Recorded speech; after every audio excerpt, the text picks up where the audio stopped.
Pak Pikir saya punya barang. Tunggu. Sebentar, Pak Martin. Pikir juga saya rakyat. Bagaimana di bawah dia bisa rasa apa? Kenyang tidak, begitu.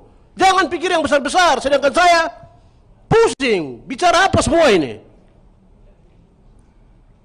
Saya begini, makanya saya mau merdeka. Saya minta saya merdeka itu karena begini.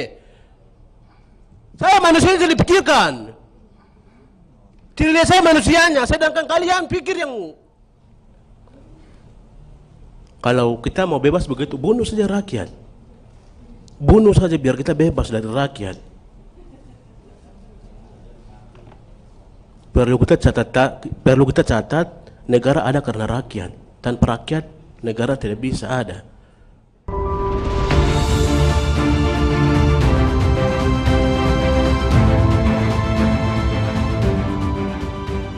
Anggota Komisi 7 DPR dari fraksi PKB, Martin Dow, seringkali menjadi sorotan publik. Pasalnya, DPR Dapil Papua ini seringkali menyampaikan pendapatnya dengan nada suara tinggi yang menghiasi langit-langit parlemen. Ia juga tak segan menggebrak meja manakala pendapatnya tidak didengar oleh mitra terkait. Akibat aksinya tersebut, Martin tak jarang mendapatkan pujian dari netizen, meski tak sedikit juga netizen yang mengkritisi gaya bicaranya. Selain tampil garang saat rapat di komisi bersama mitra komisi, Martin juga sempat viral ketika membentak Puan Maharani saat sidang paripurna HUT ke-75 DPR RI. Kali ini ilmupedia.id akan mengulas fakta-fakta seputar kakak Martin yang belum banyak diketahui publik. Pertama, jadi DPR di umur 29 tahun. Siapa sangka pria kelahiran Nabire 2 Maret 1990 ini ternyata menjadi DPR RI dalam usia yang relatif muda.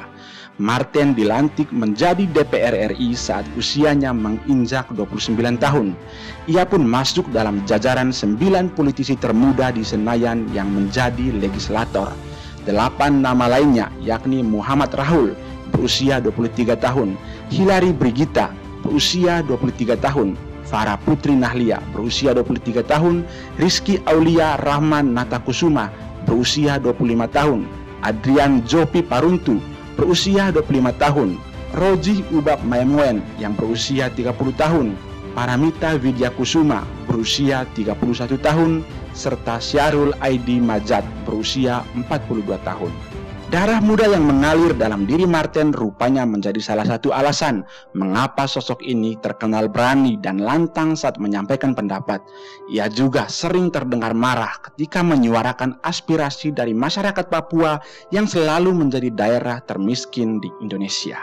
Kedua, pernah menjabat Ketua DPRD Nabire. Panggung politik bukan lagi cerita baru bagi Martin.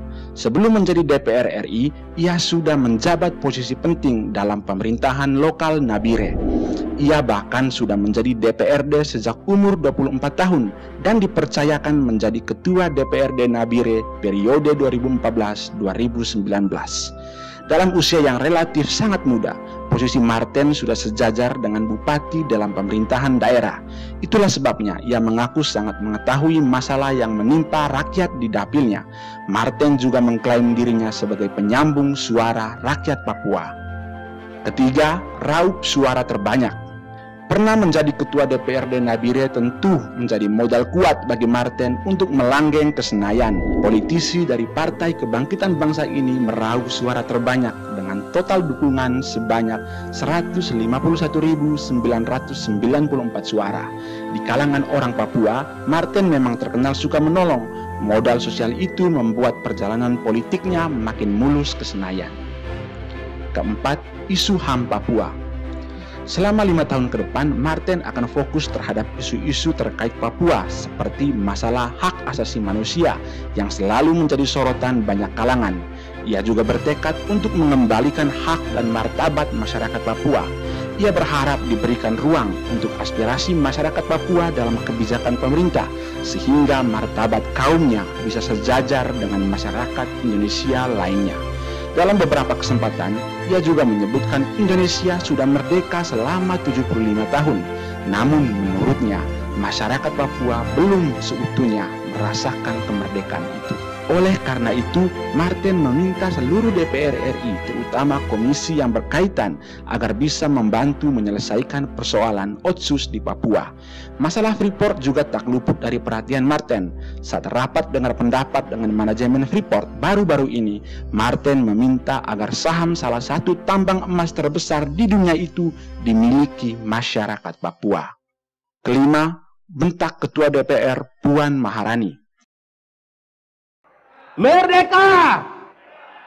Merdeka! Saya Papua belum dengan seutuhnya rasakan kemerdekaan itu. Itu yang pertama. Terus yang... Ya, terima kasih kepada Pak Martin Dau. Terkait apa yang Bapak sampaikan akan ditindaklanjuti oleh komisi terkait dan tim Otsus yang dipimpin oleh Pak Aji Samsudin. Setelah ini baru kita akan lanjutkan dengan paripurna. Instruksi pimpinan. Dengan instruksi pimpinan.